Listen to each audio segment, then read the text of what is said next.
Welcome to Aaron Mahnke's Cabinet of Curiosities, a production of iHeartRadio and Grim and Mild. Our world is full of the unexplainable. And if history is an open book, all of these amazing tales are right there on display, just waiting for us to explore. Welcome to the Cabinet of Curiosities.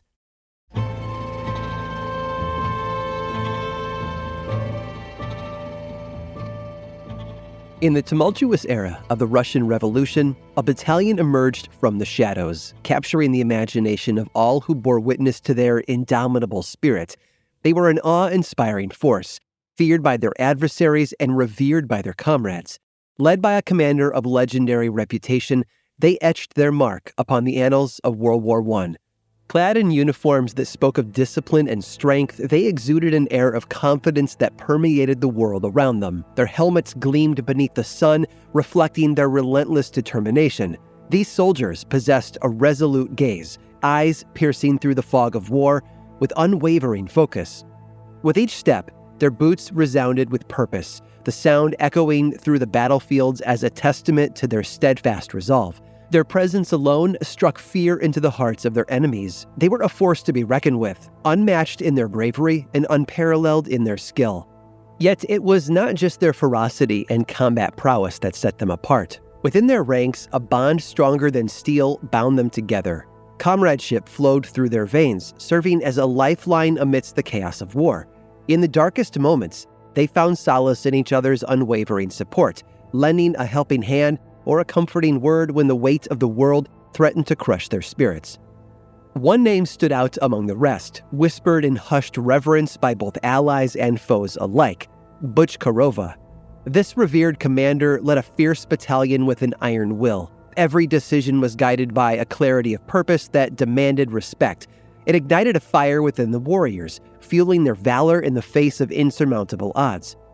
Such respect and leadership hadn't always been granted to the commander. As a soldier in the early days, Bochkarova had been mocked and harassed. But in 1917, during World War I, something happened to change the young soldier's course. As the war continued and the fighting dragged on, many soldiers on the Eastern Front abandoned their posts. Bochkarova proposed a solution to the Minister of War, Alexander Kerensky. The minister listened intently and agreed to fund the Battalion of Death. The decision had been an easy one for the soldier. In a later memoir, Bochkarova wrote, "My heart yearned to be there, in the boiling cauldron of war, to be baptized in its fire and scorched in its lava." And so began the select recruitment and training of some of the most determined soldiers in Russia. Nearly 2,000 answered the call for recruits. Only 500 were selected. Residents far and wide gathered to watch the battalion board trains to the Eastern Front. Before long, the battalion captured the attention of world leaders, journalists, and activists. Bochkarova met with England's King George and U.S. President Woodrow Wilson. Theodore Roosevelt shared some of his Nobel Peace Prize money with the commander. But it wasn't until the smoke cleared and the battlefield fell silent that the truth was unveiled. As the world marveled at the gallantry of this extraordinary battalion, they discovered a revelation that shattered their preconceived notions. Bochkarova, you see, had once been a peasant who had fled an abusive marriage to a violent alcoholic. The commander of the Battalion of Death was a woman. But that wasn't all. Hidden beneath the armor and determined gazes of Maria Bochkarova's Battalion of Death, the soldiers all shared something in common. While the men had fled their posts, it had been the women who had taken up the call on the Eastern Front. An act that was both courageous and curious.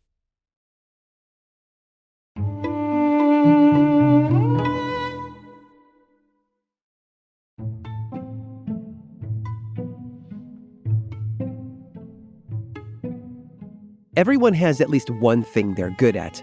One person might be an excellent piano player, while another could be a skilled painter. It could take time to figure out what a person's talent might be, but eventually everyone figures out that they have a skill that's all their own. Like Helen Gibson. Helen was really good at risking her life. She was born Rose August Wenger in Cleveland, Ohio in 1892 to Fred and Annie Wenger. With 4 other sisters in the family, her father had hoped that he'd have at least one boy. But when Helen arrived, he pushed her to be the son that he'd always wanted. She got her first taste of danger when she was 17 years old. She'd attended a Wild West show that had come to Cleveland, which had enthralled her with all the roping and horseback riding the performers demonstrated. But it was while reading a copy of Billboard magazine when she noticed an ad looking for female riders to audition for a ranch in Oklahoma. Helen answered the call, and 1 year later she debuted at her first Wild West show in St. Louis, Missouri. Unfortunately, her employment with the ranch didn't last long. The show closed down in 1911, while its performers were still in California. But Helen wasn't out of work for long. She found a new job in Hollywood, where she rode horses as an extra in Western pictures. Her first on-screen appearance, if you're curious, was in a 1912 silent film called Ranch Girls on a Rampage. Tinseltown was also where she met her future husband, Edmund Hoot Gibson, and by 1913, the pair were performing in rodeos across the western U.S. And these weren't just shows, they were contests too. They swept one rodeo in Salt Lake City, Utah, where they took home the prizes for trick riding and won all the races that there were. But this wasn't just a hobby. Helen's true career was back in Hollywood. Western films were getting more dangerous and daring, putting Helen in high demand. Around 1915, Gibson took over as the lead for a long-running serial called The Hazards of Helen, named for its star, Helen Holmes. But during the middle of the series, Holmes fell ill and Gibson stepped in as a substitute. For 2 films, Gibson took home $35 a week. The bosses back in New York liked her. She was rough and tumble, and her stunts looked great on screen. The one film had her grabbing hold of a rope dangling from a bridge as she stood atop a pack of running horses. She then used that rope to swing onto a passing train. Impressed with her capabilities, the studio decided to keep her for the remaining 69 episodes of the serial run, which concluded in February of 1917. This led to another series, The Daughters of Daring, with Gibson back in the saddle for one of her most dangerous stunts ever captured on film. Helen had to ride a motorcycle through a wooden barricade while pursuing a runaway train. She then steered that motorcycle up to the station platform, through a boxcar of one train, and onto the flat car of another passing train. It was the kind of stunt that required expert timing and a lot of skill, and Helen nailed it. Eventually, the studio was sold to another production company called Vitagraph, at which point Helen jumped ship to Universal for 3 years, making $125 a week. After her contract was up there, she went to Capitol Film Company for more than double her rate, although that didn't last long. Capitol went belly up in May of 1920. That year, she created her own production company called Helen Gibson Productions, but its first picture practically bankrupted her. She was forced to go back to contract work, although this time she earned a substantial increase to $450 a week. And then her career took a hard left turn. A ruptured appendix put Helen in the hospital for weeks, during which time she was replaced with another actress. Once she finally recovered, she got back to work, but injured herself bad enough to wind up right back in the hospital. She had to sell a good deal of her jewelry and personal assets just to stay afloat. But Helen Gibson never stopped working. She continued to perform in rodeos and circus shows for a number of years after that, and she appeared in films until her retirement at the age of 69. Her last film was the 1961 Western classic, The Man Who Shot Liberty Valance, starring John Wayne. Helen Gibson was a trailblazer. Some might even say that literally. And the work she did gave women a leg up in Hollywood. But she wasn't just a silent film star.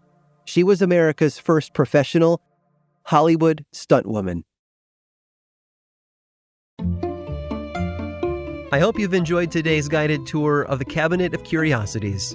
Subscribe for free on Apple Podcasts or learn more about the show by visiting curiositiespodcast.com. This show was created by me, Aaron Mahnke, in partnership with How Stuff Works. I make another award-winning show called Lore, which is a podcast, book series, and television show. And you can learn all about it over at theworldoflore.com. And until next time, stay curious.